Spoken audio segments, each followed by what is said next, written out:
I'm here with Marcia at the Lawrence Family Jewish Media Center, learning about the Holocaust Memorial Garden. First off, Marcia, thank you so much for meeting with me. Again, we tried to do this interview before and we got cut off by a little bit of noise, so thank you so much for joining me. So my first question is kind of just a brief overview of the Holocaust Memorial Garden, just kind of when it was founded, where I realize this information is probably on the website, but Sure. Yeah, contributors. So this is the second garden. Mm-hmm. There was one that was at 54th Street, the original JCC in San Diego. Mm-hmm. That JCC closed down and sort of moved up north, sort of like how the community moved. So the garden was dedicated in April of 2000 on Yom HaShoah. So everybody was sitting in the parking lot. And it was part of the Yom HaShoah commemoration that year. In 2001, the names were put up on the wall. The founders, or those that were the contributors, are local survivors in memory of their family, and those are the names that are up on the wall. And also the New Life Club, which is the survivors club's community. It's called the New Life Club here. Other communities have different names for it. So that group started in 1954, I believe.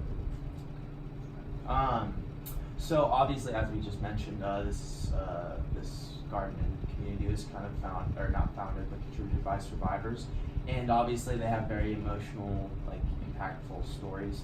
I guess my question would be what kinds of what are our main takeaways from people's stories about their history of the Holocaust, what they've lost, and what they've gained? Are they more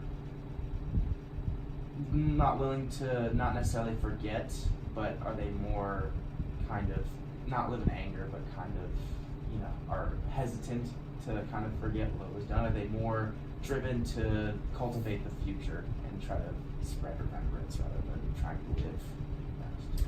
I think there's no one set answer on that because there's so many different survivors and their experiences are different and sort of their takeaways are different. There's one survivor in town, Fanny Leibovitz-Krasner, who talks about her experiences as all these individual little miracles that helped her survive. I think also you have the people who are really the ones who are talking about the Holocaust, telling their testimony, tend to be much more positive in terms of their general outlook, but I think some do forgive and some aren't going to forgive. So I think across the board, it's different for each. And each is understandable. Yeah. There's no way to cut that. I guess another question I want to ask is, we're obviously in a Holocaust remembrance course, so we take education on the Holocaust very seriously in order to gain insight so these events don't happen in the future, and also to just remember those who lost in this the greatest tragedy in our lifetime, and all of time. But I guess, why is it important to know about the Holocaust? Why is it important to be educated in this, especially in this day and age?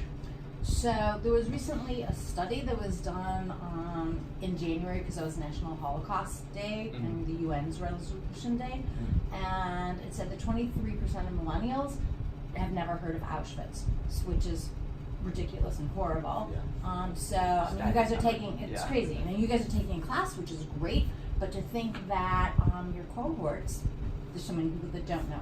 So the sense that we need to remember, the sense of never again is not just for the Holocaust, though very much so important, but that other tragedies do not happen in the future. So we need to take the memories of the past and be able to, how do we go forward with it? And just kind of building off this, I'll leave it here. What steps can we take, I guess, right now to at least try to help prevent this from ever occurring in the future?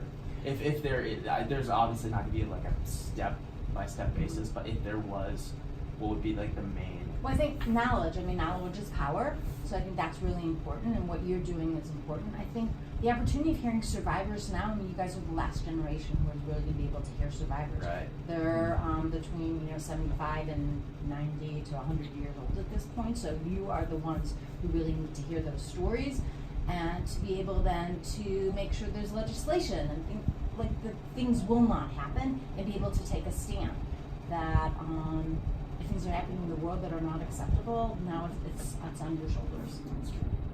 All right, I think I have more than enough. Thank you so much for Sure. being with me. Thank Appreciate it a you. lot.